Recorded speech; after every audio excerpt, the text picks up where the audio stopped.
अस्सलाम वालेकुम स्टूडेंट्स। आज की इस वीडियो के अंदर हम लोगों ने बात करनी है सेल ऑर्गेनेलीज़ के बारे में कि सेल के अंदर कौन कौन सी ऑर्गेनेलीज़ मौजूद होती हैं, उनका स्ट्रक्चर क्या है और वो कौन सा फंक्शन परफॉर्म करती हैं।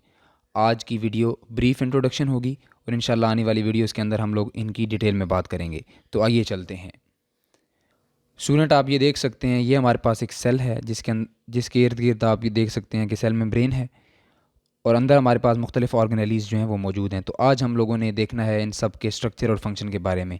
तो आइए चलते हैं। सबसे पहले अगर हम इसको जूम इन करते हैं तो आप देख सकते हैं जो बाउंड्री आपको नज़र आ रही है ये कहलाती है cell membrane. This is your what? Cell membrane. अब इसका स्ट्रक्चर क्या है, ये किस चीज़ से मिलके बनी होती है और ये कौन कौन से फंक्शन परफॉर्म करती है, ये हम देखते हैं। ओके, तो अगर हम स्ट्रक्चर की बात करते हैं तो हमारे पास ये मिल के बनी होती है लिपिड्स एंड प्रोटीन से। फॉस्फोलिपिड इसे बोलते हैं कि इसके अंदर हमारे पास फास्फोरस भी मौजूद होता है, फॉस्फेट ग्रुप भी। इसके अगर हम फंक्शन की बात करते हैं तो ये स्केप से बचाती है। इसके फंक्शन की बात करें तो ये कंटेंट को स्टॉप करती है from escaping. Stop the contents from escaping. इसी तरह ये सेल मेम्ब्रेन है, हमारे पास होता क्या है कि कुछ चीज़ें ऐसी होती हैं कि जो कि सेल की एंट्री के लिए लाजमी होती हैं कुछ चीज़ें, और कुछ चीज़ें ऐसी होती हैं जो कि सेल जो है वेस्ट मटेरियल होता है और वो उसको बाहर रिमूव करता है। तो कुछ चीज़ें एंट्री के लिए चाहिए होती हैं और कुछ चीज़ें बाहर निकालनी होती हैं। तो ये दोनों के दोनों काम करती है सेल मेम्ब्रेन कि जो चीज़ें चाहिए होती हैं उसकी एंट्री करवाती है। जिस तरह हमारे पास ऑक्सीजन चाहिए है, इसी तरह हमारे पास वाटर चाहिए है या हमारे पास फूड चाहिए होता है। तो ये ऑक्सीजन, वाटर, फूड की एंट्री में मदद करती है। इसी तरह हमारे पास जब सेल अपना खाना जो है वो यूटिलाइज़ कर लेता है, उसके बाद जो वेस्ट प्रोडक्ट होते हैं या हार्मफुल जो चीज़ें होती हैं उसको निकालने में सेल मेम्ब्रेन जो है वो अहम किरदार अदा करती है। Waste product and harmful substances, इनको बाहर निकालने में मदद करती है। तो सेल मेम्ब्रेन का स्ट्रक्चर हम लोगों ने देखा कि ये किस चीज़ से मिलकर बनी होती है, लिपिड एंड प्रोटीन से मिलकर बनी होती है ये। इसी तरह इसका मेन काम क्या है कि it stop the content from escaping, कि बाहर कोई चीज़, कंटेंट जितने भी ऑर्गेनेलीज अंदर हमने पढ़ने हैं वो सारे के सारे बाहर नहीं जा सकते। इसी तरह ऑक्सीजन, वाटर एंड फूड की एंट्री जो है उसमें मदद करती है, और जो चीज़ें हमारी बॉडी को नुकसानदेह होती हैं या नहीं चाहिए होती, वेस्ट प्रोडक्ट, हार्मफुल सब्सटेंसेस, उनको बाहर निकालने में मदद करती है। इसी तरह सेल मेम्ब्रेन के बारे में ख़ास बात यह है कि it is called as selective permeable. इसको हम क्या बोलते हैं? इसको बोलते हैं हम selectively permeable membrane. Selectively permeable का मतलब ये है कि it only allow certain molecule to pass through it. कुछ सब्सटेंसेस को ये अंदर आने देती है और कुछ सब्सटेंसेस को ये बाहर जाने देती है। इस वजह से इसे हम क्या बोलते हैं? सेलेक्टिवली परमिएबल मेम्ब्रेन बोलते हैं। तो स्टूडेंट, ये था हमारे पास सबसे पहले सेल मेम्ब्रेन। अब हम चलते हैं कि सेल के अंदर जो ऑर्गेनेलीज मौजूद होते हैं वो कौन कौन से हैं।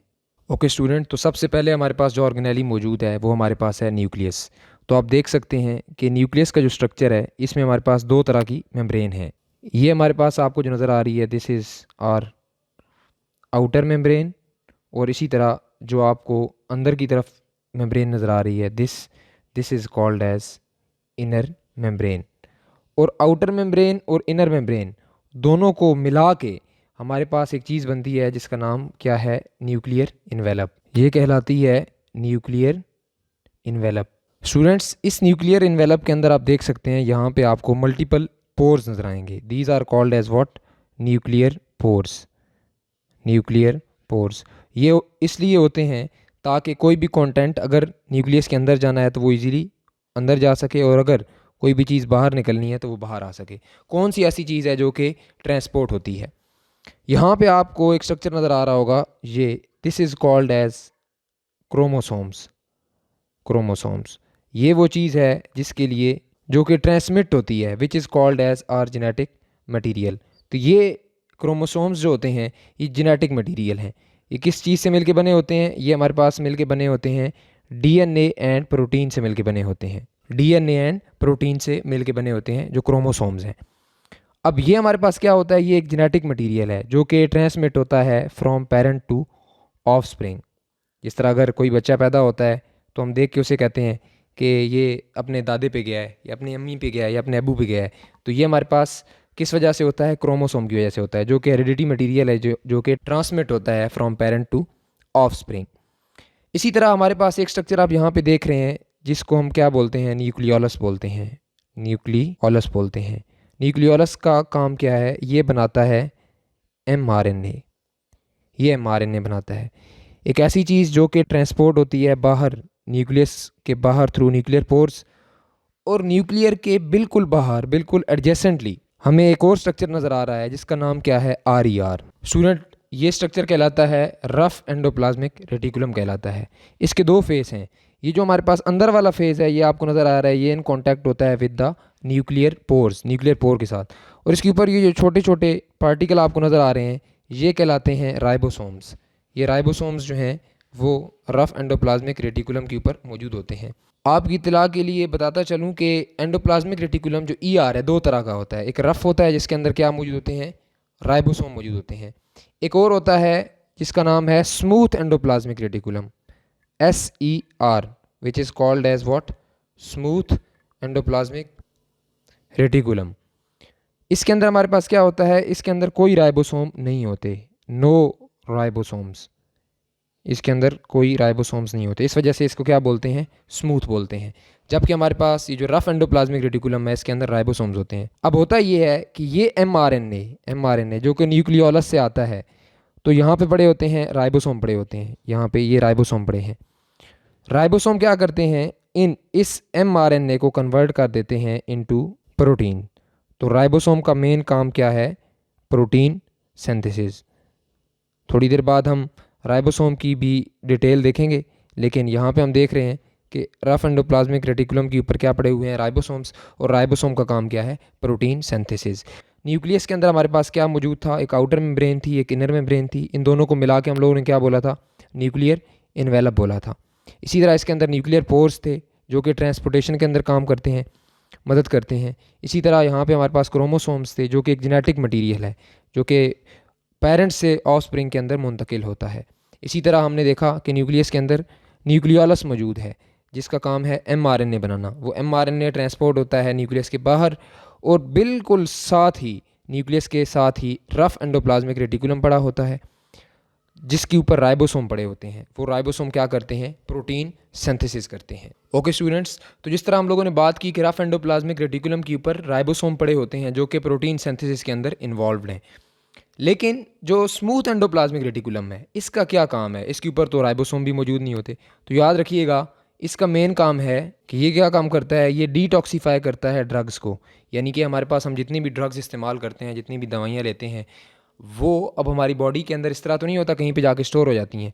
जबकि स्मूथ एंडोप्लाज्मिक रेटिकुलम क्या करता है? डिटॉक्सीफाई करता है। जो हार्मफुल ड्रग्स होती हैं उनको लेस हार्मफुल में कन्वर्ट करता है। और ये कहाँ पे प्रोसेस हो रहा होता है? ये हमारे पास हमारे लीवर के अंदर हो रहा होता है। हमारा लीवर डिटॉक्सीफाई करता है। वहाँ पे स्मूथ एंडोप्लाज्मिक रेटिकुलम बहुत ज़्यादा मौजूद होते हैं जो कि इसकी डिटॉक्सीफिकेशन करवाते हैं।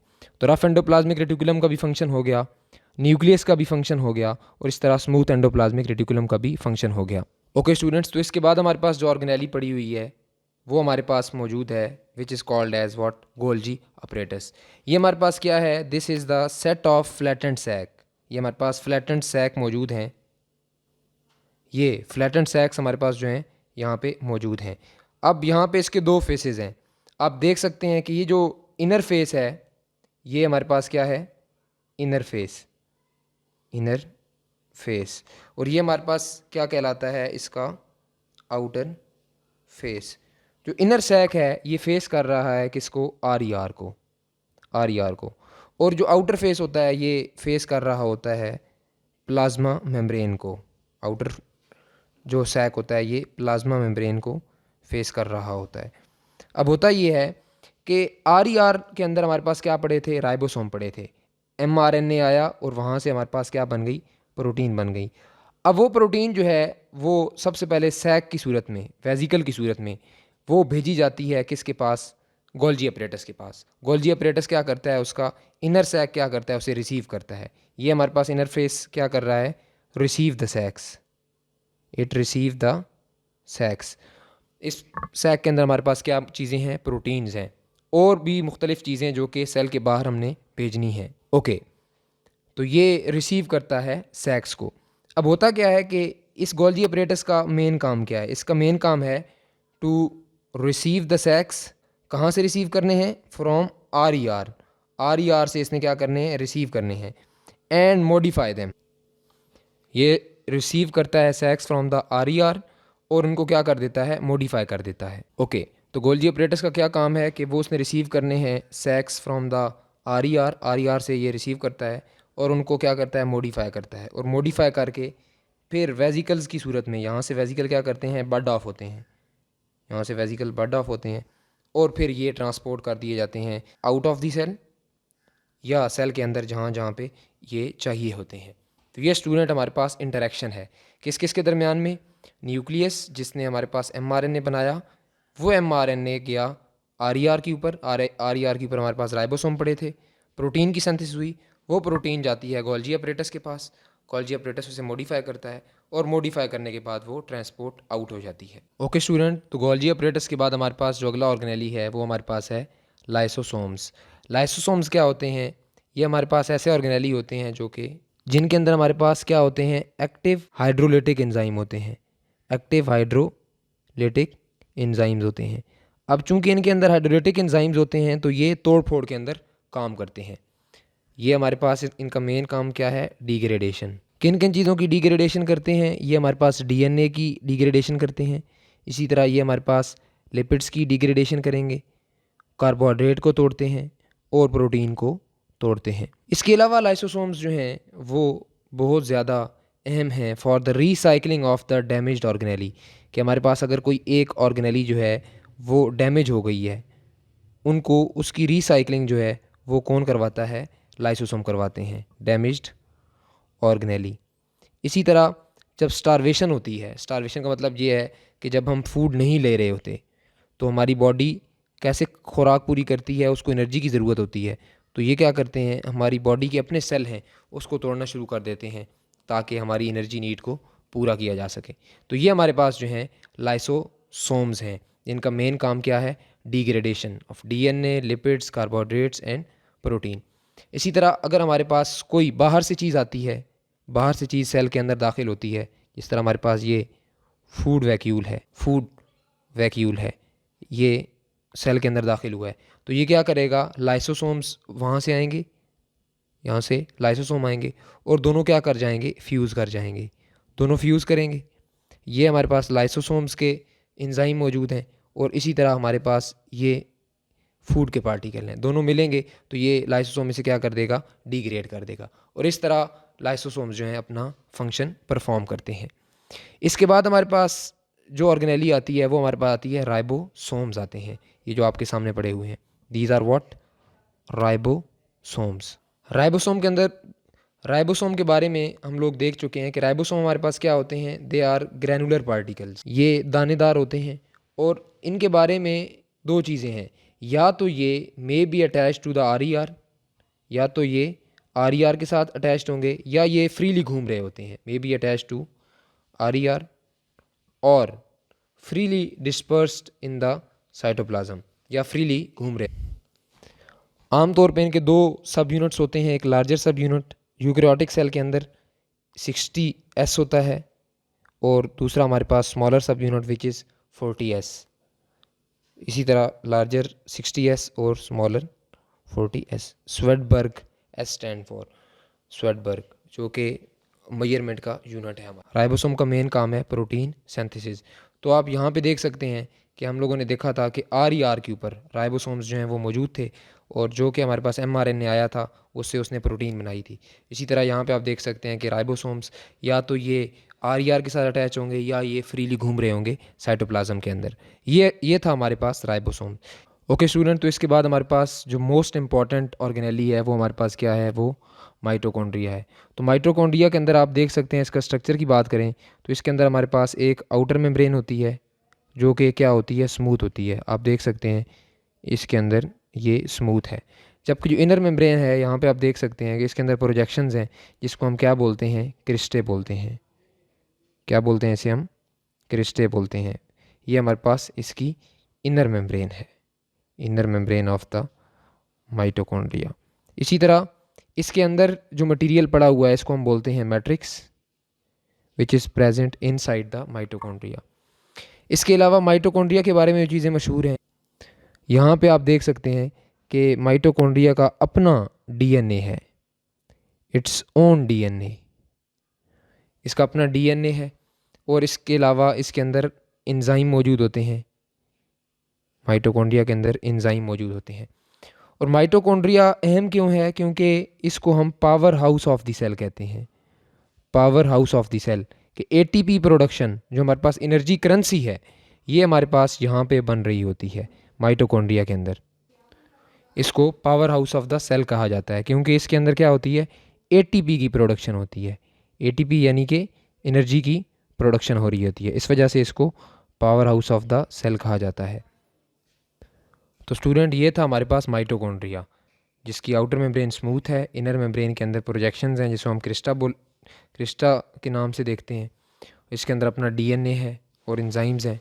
इसको power house of the cell कहा जाता है, जो कि इसका मतलब ये है कि इसके अंदर पावर बनती है, एटीपी प्रोडक्शन। हमारी बॉडी की सारी एनर्जी माइटोकॉन्ड्रिया में बनती है।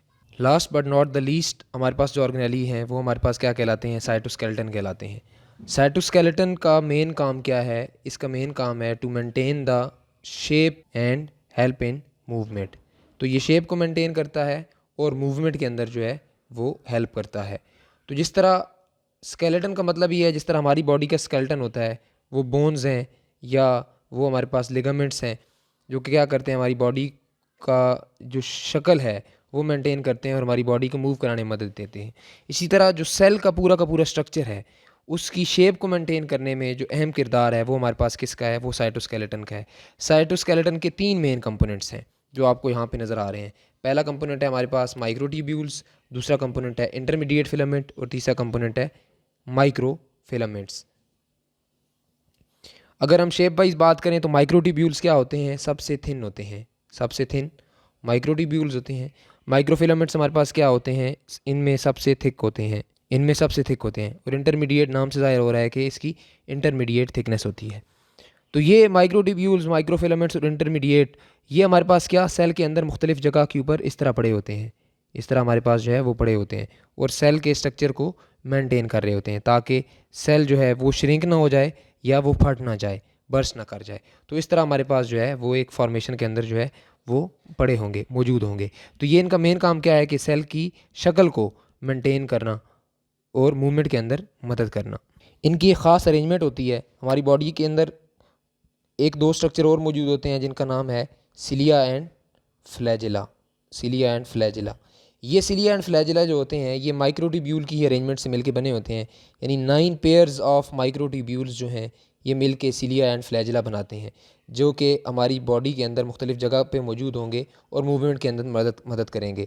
जिस तरह हमारे पास सिलिया जो है हमारी नेज़ल कैविटी के अंदर मौजूद होता है, नाक के अंदर, तो ये हमारे पास जितने भी डस्ट पार्टिकल होते हैं या कोई भी बैक्टीरिया वगैरह आया है तो उसको बाहर की तरफ फेंकेगा, बीट करता है। इस तरह फ्लैजिला हमारी अगर हम मेल्स की बात करते हैं तो इनकी स्पर्म के अंदर मौजूद होता है और उसकी मूवमेंट के अंदर जो है वो मदद करता है।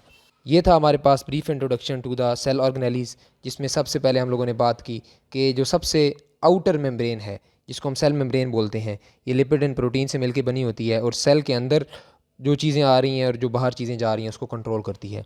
फिर हमने बात की न्यूक्लियस की, जो कि तमाम एक्टिविटीज़ जितनी भी सेल की हैं उनको कंट्रोल करता है। इसके अंदर क्रोमोसोम होते हैं जो कि जेनेटिक मटेरियल जिसके अंदर होता है और वो ट्रांसमिट करता है। इसी तरह हमने बात की कि mRNA रफ एंडोप्लाज्मिक रेटिकुलम के अंदर आता है और इसके ऊपर राइबोसोम पड़े होते हैं जिसका काम है प्रोटीन बनाना। फिर हमने कहा जब प्रोटीन बन जाती है फिर उसको भेजा जाता है गोल्जी अपरेटस के पास, जो कि क्या करता है, उसकी पैकेजिंग करता है, उसकी मॉडिफिकेशन करता है।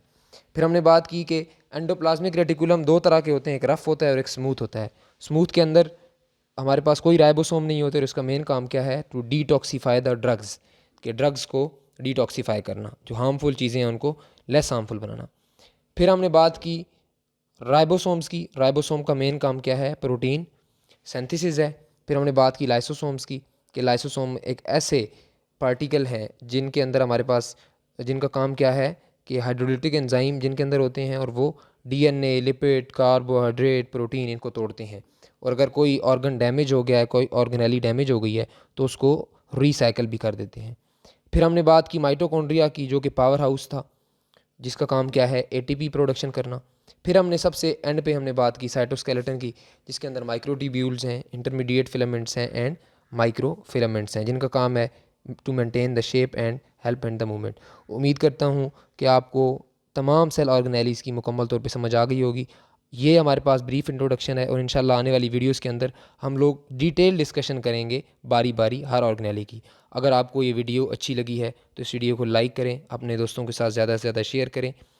अगर कोई भी क्यूरी है तो आप कमेंट सेक्शन में हमसे पूछ सकते हैं। अगर आपने हमारे चैनल को सब्सक्राइब नहीं किया तो हमारे चैनल को सब्सक्राइब करें, और मुलाकात होती है इंशाल्लाह नेक्स्ट वीडियो में। तब तक के लिए अल्लाह हाफिज़।